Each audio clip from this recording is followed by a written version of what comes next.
আগের পর্বে আপনারা দেখেছেন হঠাৎ একদিনের প্ল্যানিং এ কিভাবে আমরা তিন মূর্তি শিয়ালদা পুরী স্পেশাল এক্সপ্রেসে করে পুরী এসে পৌঁছেছিলাম। আজকের পর্বে আমরা জানাবো পুরীর মন্দিরের নতুন নিয়ম, কিভাবে পান্ডার চক্কর এড়িয়ে পুজো দেবেন, কিভাবে ভোগ খাবেন এবং দেখবো পুরীর নতুন করিডোর, এক কথায় নতুন রূপে জগন্নাথ পুরী মন্দির।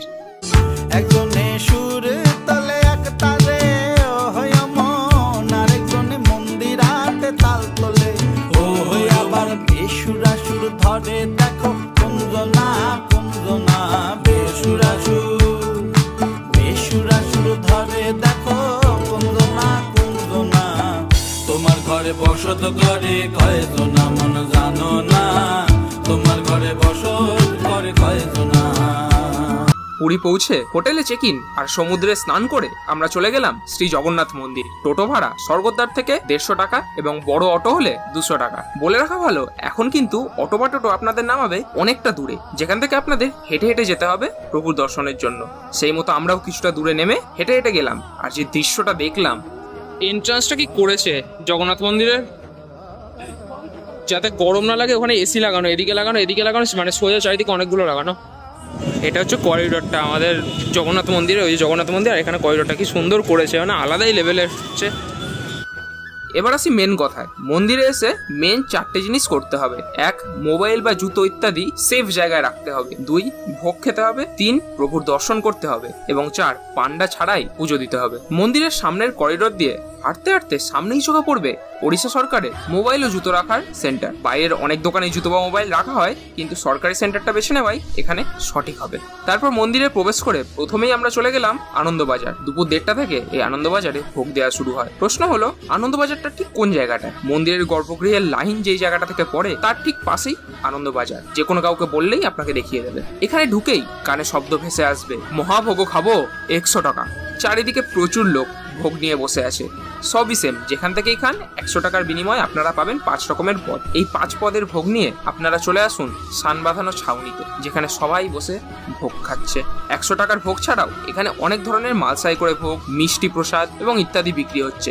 এগুলো আপনারা বাড়ির জন্য নিয়ে যেতেই পারেন। ভোগ খাওয়া তো হলো, কিন্তু পুজো দেওয়ার আগেই ভোগ খেয়ে নিলাম, ব্যাপারটা কেমন হলো?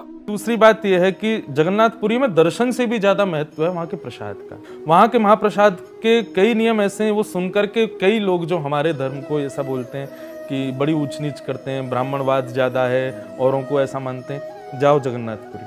এবার প্রশ্ন হলো, দর্শন করে পুজো দেবেন কিভাবে উইদাউট পান্ডা? আনন্দবাজারেই বিক্রি হচ্ছে 50 টাকা, 100 টাকা, 150 টাকা, 200 টাকা ইত্যাদি দামের ডালা। আপনার বাজেট অনুযায়ী এখান থেকে ডালা কিনে নিন এবং দাঁড়িয়ে পড়ুন গর্ভগৃহে প্রবেশের লাইনে। আমাদের যেতে যেতে 4টে বেজে গেছিল। সেই সময়টা লাইনটা অনেকটা ফাঁকাই ছিল, কারণ সমস্ত জনগণ তখন ধ্বজা পাল্টানো দেখতে ব্যস্ত।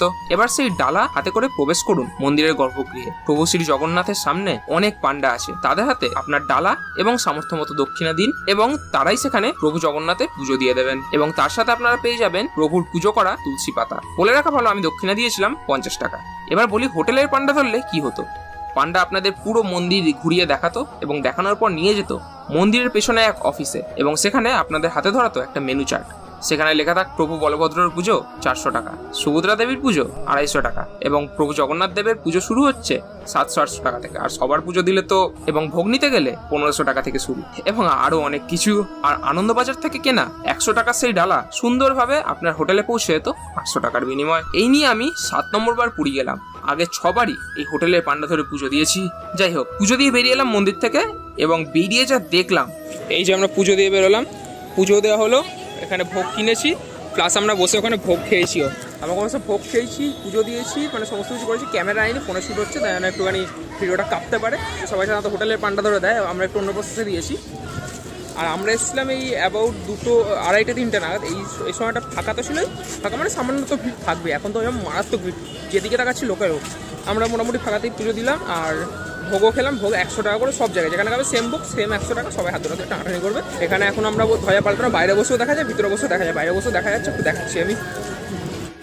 এই যে এখানে ধ্বজা পাল্টানো হচ্ছে, আগের ধ্বজাটা খুলেছে আর ওপরে একজন আসে, এখানে মোবাইলে বোঝা যাচ্ছে নাকি জানি না, ওখানে ধ্বজা পাল্টানো হচ্ছে এখন। আর এই সাইডের করিডোরটা দারুণ করেছে। সূর্যদেব তখন অস্তাচলে যাওয়ার প্রিপারেশন নিচ্ছেন এবং প্রচুর মানুষ পিছনের করিডোরে বসে দেখছেন ধ্বজা পাল্টানো। সে এক অসাধারণ দৃশ্য। এবার আসা যাক গল্পের সারমর্মে। মন্দিরে আসার বেস্ট টাইম দুপুর করে, অর্থাৎ 2-2:30 নাগাদ। তখন আপনারা এসে ভোগও পেয়ে যাবেন। ভোগ খেয়ে লাইনে দাঁড়িয়ে ফাঁকায় ফাঁকায় দর্শন করতে পারবেন, প্রভুর পুজো দিতে পারবেন এবং তার সাথে যেটা দেখতে পাবেন সেটা হলো ধ্বজা পাল্টানো। জানি ভিডিওটা অনেক বড় হয়ে গেল, কিন্তু এই ইনফরমেশনটা সবাইকে জানানো আমার কর্তব্য। তো আজকের ভিডিওটা এখানেই শেষ করছি। জয় জগন্নাথ।